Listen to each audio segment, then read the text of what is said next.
paralisar e para nos fazer, para que a gente retroceda. Eu gosto sempre de comparar o gigante que aparece em nossa vida com o deserto. O deserto não acontece por acaso na vida do crente. O deserto não é uma pedra de tropeço na vida do crente. O deserto é uma faculdade em que Deus vai usar o seu Santo Espírito para nos ensinar, para nos moldar, para nos poldar. E o cemitério na vida do crente, ele pode ser uma prisão. Você pode chegar lá, pode ser uma prisão, um cemitério, você pode chegar lá e não sair mais.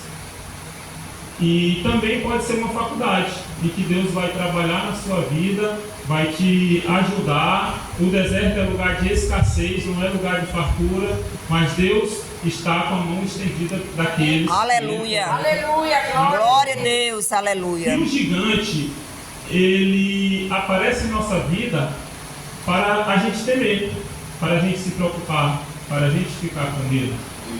E o gigante, ele pode estar dentro da gente, ele pode estar em nosso interior, nos causando medo, como ansiedade, como depressão. Mas também o gigante, ele pode estar ao nosso redor, ele pode estar ao nosso exterior. O gigante, ele pode ser uma pessoa, o gigante, ele pode ser um problema na universidade, o gigante, ele pode ser um problema familiar, o gigante, ele pode ser um problema financeiro. Então o gigante está aí, e a gente, como é crente, sempre passa por momentos difíceis, né? Por crises, passa por dificuldades. E Deus me trouxe nessa noite para dizer aos irmãos que Ele não chamou vocês para ter medo do gigante. Ele não chamou vocês para fugir do gigante. Ele não chamou vocês para olhar para a altura do gigante. Ele chamou vocês para marchar. Aleluia! Glória a Deus! O gigante. E para enfrentar um gigante, a gente precisa estar capacitado. A gente precisa treinar. A gente precisa ter coragem. E principalmente, a gente precisa ter confiança em Deus. A gente precisa confiar em Deus para vencer todas as dificuldades, para vencer todos os obstáculos. Quando a gente vê a vida de José, José foi um menino que foi maltratado dentro de casa, mas Deus estava trabalhando ali. Aleluia! José foi vendido como escravo ao Egito.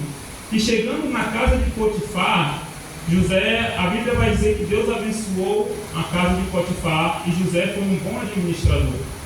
Mas também depois José foi parar na prisão. E logo ali ele passou por uma boa temporada. A gente costuma escutar José e pensa que ele foi logo governador. Mas José ele teve seu processo. José ele teve seus momentos em que Deus trabalhou na vida dele. José trabalhou, administrou na casa de Potifar com abundância, mas também José passou pela prisão, onde ele passou por um momento de dificuldade. Para quando ele chegar a ser governador, ele soubesse trabalhar tanto na dificuldade no pouco, como no muito. Então Deus usa o gigante em nossa vida para nos ensinar, para nos capacitar a chegar na obra que Ele preparou. Aleluia! E nesse Glória a caso, Deus! Davi é um dos principais personagens bíblicos da Bíblia, né? E Davi também, ele é um personagem mais amado pelo povo de Israel. Em Israel tem 3 grandes homens: Abraão, que é considerado o pai da nação, Moisés, o libertador, e Davi, o maior rei que já teve Israel, segundo eles, né? E Davi, a Bíblia é tão interessante que ela faz referência a Davi, não mostrando apenas a vitória de Davi, mas também mostrando o seu fracasso. A Bíblia não mostrou somente a habilidade de Davi, não mostrou somente as guerras vencidas por Davi, mas a Bíblia também mostrou a fraqueza de Davi. E quando a Bíblia mostra a fraqueza de alguém, ela quer que a gente entenda que a fraqueza na nossa vida não é para nos derrubar, se a gente está rendido a Deus. E também ela mostra que a fraqueza, ela mostra que a vitória, quando a gente está fraco, quando a gente alcança a vitória, não foi pelo nosso mérito, mas sim pela graça de Deus que Aleluia. produzindo Glória a Deus. vitória. Quando a gente abre o nosso livro, a Bíblia, no livro de 2 Coríntios, capítulo 12, a gente vai ver Paulo falando que foi necessário que ele tivesse uma carne no seu espírito, uma carne, sim, espinho na carne, para que ele não tivesse um espírito de grandeza. E ele vai dizer que clamou ao Senhor 3 vezes para que tirasse o espinho da sua carne. E o Senhor falou, e Deus falou: meu filho, a minha graça te basta. Aleluia. A minha graça é suficiente. E o meu poder se aperfeiçoa na fraqueza. Então Davi, ele faz essa referência, ele nos mostra que a gente também tem o nosso momento de dificuldade, mas também a gente tem o nosso momento de vitória. E quando a gente abre a Bíblia, no capítulo 16 de 1 Samuel, a gente vai ver que Samuel vai à casa de Jessé para ungir o novo rei. Chegando lá, Samuel vai pedir todos os irmãos de Davi. Samuel, pelo seu olhar, e tanto de Jessé, pelo seu olhar limitado, pelo seu olhar humano, vai olhar pelas características físicas, vai olhar pelo aspecto do seu corpo. E Eliabe também, os seus filhos, faziam parte do exército de Israel. Então, o Davi não podia ter o aspecto físico, não podia ter o aspecto, não podia fazer parte do exército de Israel. Mas Deus conhecia o coração de Davi. Deus conhecia a intimidade de Davi. Aleluia. Então, aquele que Deus levanta, a dificuldade pode até chegar, mas Deus dá sabedoria. Aleluia. Glória a Deus. Deus guia e ajuda a vencer todas as Aleluia. e ajuda a vencer também todas as dificuldades. E quando a gente chega no capítulo 17, a gente vai ver uma batalha entre o povo filisteu e o povo de Israel. Naquele momento, o povo filisteu, ele era considerado uma das principais nações naquele momento. O povo filisteu, ele era marcado pela sua grandeza naquele momento. O povo filisteu, ele tinha uma grandeza em armamento, em seu exército. Naquele momento, o povo filisteu tinha catacumba que botava pedra e jogava nos seus adversários. Isso era um momento histórico, estava marcado, ninguém tinha. Então, o povo filisteu estava marcado pelo seu avanço, pela sua grandeza. E a Bíblia vai nos dizer que ficou de um lado o povo de Israel e do outro lado os filisteus. E a Bíblia vai dizer que saiu um homem de Gate, o Golias. Golias era marcado pela sua estatura, era marcado pela sua força, era marcado pelas suas espadas, pelas suas armaduras. E a Bíblia vai dizer que Golias saiu lá e começou a falar: ei, eu quero apenas um para me enfrentar. Eu não quero combate entre exércitos. Eu só quero um para me enfrentar. E o povo de Israel, olhando Golias, que pesava, tinha um tamanho, segundo algum comentário bíblico, entre 2,70 metros e 2,95 metros, se aterrorizou e ficou com medo. E a Bíblia vai dizer que Golias passou 40 dias fazendo a mesma coisa, chegando e falava: cadê o homem de Israel? Não existe povo, não existe um homem aqui nesse lugar chamado Israel. Cadê o homem de Deus? E a Bíblia vai dizer que é nesse momento que vai chegar Davi. E numa guerra, quando o seu adversário dá um passo para frente, você dá um passo para trás. E já tinha 40 dias que Golias estava chamando. Então Davi vai chegar e olhar aquilo e vai se indignar, porque o povo de Israel estava calado. O povo de Israel parece que não confiava em Deus. E Davi vai chegar e perguntar: quem é esse impuro? Quem é esse impuro pensa que é para falar de Deus, do exército de Deus, Deus que está aqui cuidando de Israel? E ademais também Davi escutou que quem enfrentasse o Golias ia ter 3 benefícios. O primeiro era que a casa do seu pai estaria livre de imposto. O segundo é que ele se casaria com a filha do rei. E terceiro é que ele moraria no palácio junto com o rei. E Davi, já inconformado, vai aceitar a disputar, vai aceitar a desafiar Golias. E eu imagino o rei Saul durante esses 40 dias, tenso, preocupado, porque não aparecia um para aceitar esse desafio. E a Bíblia vai dizer que foram avisar ao rei Saul. E eu imagino o rei Saul lá eufórico, eu imagino lá o rei Saul alegre. E agora a gente encontrou um homem, agora a gente encontrou um guerreiro para lutar a batalha com Golias. E quando chega lá, chega uma criança, chega um adolescente, chega um jovem. Eu imagino o Saul assim ganhar um balde de água fria. Eu imagino aquela euforia toda ter passado. Eu imagino aquela alegria toda ter desaparecido naquele momento. E ele vai olhar Davi e ele vai chegar: meu filho, o Davi, imagina, magrelinho, fraquinho, vai falar: ó, senta aqui, porque aqui é coisa de gente grande, aqui não é coisa de gente pequena. Está vendo aquele ali? Ele está marcado pelas guerras dele, desde a sua juventude que ele vem ganhando. Tu já olhou pelo tamanho dele? Tu já olhou pela armadura que ele carrega? Tu já viu como ele é? Você faz parte aqui da EBD das crianças, do adolescente. Aqui é para coisa de adulto. Aqui é para coisa de gente grande. E Davi e Saul, ele tinha o mesmo pensamento de Golias. Golias confiava no seu tamanho. Golias confiava na sua estatura. Golias confiava na sua armadura. E Saul também confiava na sua armadura, na sua espada e na força do seu exército. E Davi vai chegar lá: olha, quando eu estou cuidando das ovelhas do meu pai, quando eu estou pastoreando as ovelhas do meu pai, uma vez chegou um leão. E eu fui lá e livrei as ovelhas da boca do leão. Aleluia! E outra vez eu estava lá, chegou um urso. E eu fui lá e livrei as ovelhas da garra do urso. E em todo momento Deus estava comigo.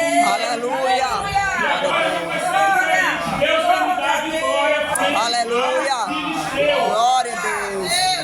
E eu imagino Saul pensando: já tem 40 dias. Não chegou ninguém, vai você mesmo, porque se não for, o bicho vai pegar, e se ficar também, o bicho vai pegar. E Deus vai, Saul vai pegar as armaduras e colocar lá no Davi. Eu imagino Davi magrelinho, armadura pesada, e ele sem conseguir se mexer. O que Davi vai fazer? Vai tirar a armadura. E a primeira lição que a gente pode tirar desse texto: a minha dificuldade, a minha luta, por mais que seja parecida com a luta do irmão Josué, não é igual. Então você tem que lutar com a arma que Deus te dá. Aleluia! Glória a Deus! O escape que Deus te dá, não o escape que Deus usa na vida do irmão Josué. Aleluia! Nem na minha vida. Aleluia! E a Bíblia vai dizer que Davi vai botar sua armadura, vai botar sua roupa de pastor de ovelha, vai pegar o seu cajado, vai pegar a sua funda e vai seguir diante a guerra. Vai seguir para enfrentar Golias. Aleluia! Vai dizer que Davi vai caminhar, vai pegar as suas pedrinhas e vai guardar. Chegando lá, para Golias, isso era uma afronta, isso era um deboche. Ele vai falar assim: eu vou pegar essa criança, eu vou matar e vou dar para carne, vou dar as carnes para as aves dos céus e para os animais do campo. E a gente tinha do lado Davi, fraco, mas a gente também tinha do outro lado Golias, que era marcado pela sua estatura, pela sua força. Davi tinha Golias tinha uma armadura que pesava cerca de 150 quilos, segundo alguns comentários bíblicos. E a gente tinha uma disparidade, mas tinha um defeito na armadura de Golias: tinha um buraco na testa. E esse era a única coisa que Deus precisava, da confiança de Davi. Aleluia! Deus precisava só da confiança de Davi. A Bíblia vai dizer que Davi pegou a funda, jogou a pedra e pegou no único lugar que tinha um defeito na armadura, que foi na testa de Golias. E dali em diante, a Bíblia vai sempre olhar 1 Samuel, 2 livro de Reis e Crônicas, a gente vai ver que em todo lugar, toda batalha que Davi ia, em qualquer lugar que Davi pisava, Deus dava vitória. Aleluia! Davi foi um homem vitorioso. E qual foi o segredo de Davi para ser um homem vitorioso? Qual foi o segredo de Davi para derrotar o gigante? O primeiro segredo de Davi é que ele tinha um coração entregue a Deus. Aleluia. Eu falei no capítulo, em 1 Samuel, capítulo 16, Samuel vai chegar na casa de Jessé para ungir o novo rei. E chegando lá, ele vai encontrar com Eliabe. Eliabe estava marcado também pelo seu aspecto físico e por ser o comandante do exército de Israel. E Samuel chegando, eu acho que esse aqui é o novo rei de Israel. E quando chega lá, Deus vai falar: ei Samuel, tu pode até olhar o exterior, mas quem conhece o íntimo e quem conhece o coração sou eu. Aleluia. Deus já conhecia o coração de Davi. Aleluia. Deus já sabia da intimidade com Davi. Se você quer ter vitória, tem que entregar o seu coração a Deus. Aleluia. A gente é acostumado a escutar que Deus só precisa do nosso coração. E é verdade. Quando a gente abre a nossa Bíblia no livro de Provérbios capítulo 4, versículo 23 diz: sobre tudo o que deve guardar, guarda o teu coração, porque dele procede toda a saída da sua vida. E quando a gente vai pelo âmbito da medicina, a gente vai ver que o nosso coração, ele é um órgão muscular. E a principal função do coração é bombear sangue para os nossos organismos. O nosso coração bombeia sangue oxigenado, que é o sangue que contém oxígeno e vários outros nutrientes também, para que os nossos rins, para que o nosso fígado, para que o nosso intestino e pulmão e vários outros órgãos tenham a completa funcionalidade. A partir do momento que há um defeitozinho no coração em que ele não consegue entregar o sangue de forma completa, de forma saudável, vai começar a aparecer problema. A gente pode ter a morte dos nossos rins, a gente pode ter a morte dos nossos pulmões, dos nossos fígados. E quando a gente chama morte por falta de oxigênio, a gente chama infarto. Todo infarto é aquele que ou o organismo ou a célula morre por falta de oxigênio. Quando chega no coração, na cabeça, a gente pode ter déficit de atenção, a gente pode perder a memória e várias outras coisas. E então o nosso coração, ele é o nosso centro diretor. É ele que regula a nossa vida. É ele que tem um bombear da vida. E quando a gente vem para a Bíblia, o nosso coração também ele representa o nosso interior. Ele representa o nosso íntimo. O nosso coração também na Bíblia, ele reflete como centro diretor, que é como uma bomba impulsora frente a todas as nossas condutas. Com o coração a gente chora, com o coração a gente se alegra, com o coração a gente ora, com o coração a gente pensa, com o coração a gente fala. Então o nosso coração é a sede de todo o nosso intelecto, é a sede de todas as nossas emoções e é a sede de todas as nossas ações.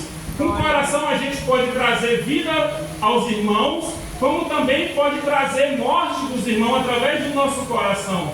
Então, a partir do momento que Deus entra em nosso coração, se a gente se vestia de uma forma, a gente já não se veste. Se a gente não amava, agora a gente ama. Se a gente agia de uma forma, a gente já não age mais. Se a gente não orava, a gente passa a orar. Porque quando Deus ele chega no nosso coração, ele muda a nossa forma de vida. A gente já não é o mesmo. Então, se a gente quer ter vitória, a gente tem que entregar o nosso coração, entregar a nossa alma e o nosso coração para que Deus possa trabalhar. E a segunda lição de Davi o segundo segredo de Davi era que ele buscava a face do Senhor. Aleluia. Oração. Hoje a gente vive numa época em que a gente olha e vê que ninguém gosta mais de orar. Em que ninguém ora. E quando ora, é buscando algum favor. É buscando alguma recompensa. É buscando algum milagre.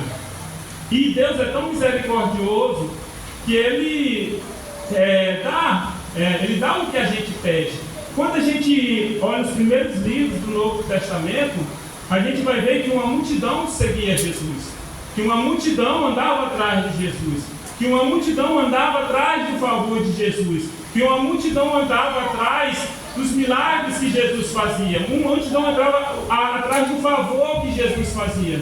E Jesus fazia, porque Ele é bom, porque Ele é misericordioso. Mas quando a gente busca a face do Senhor, a gente tem acesso à intimidade.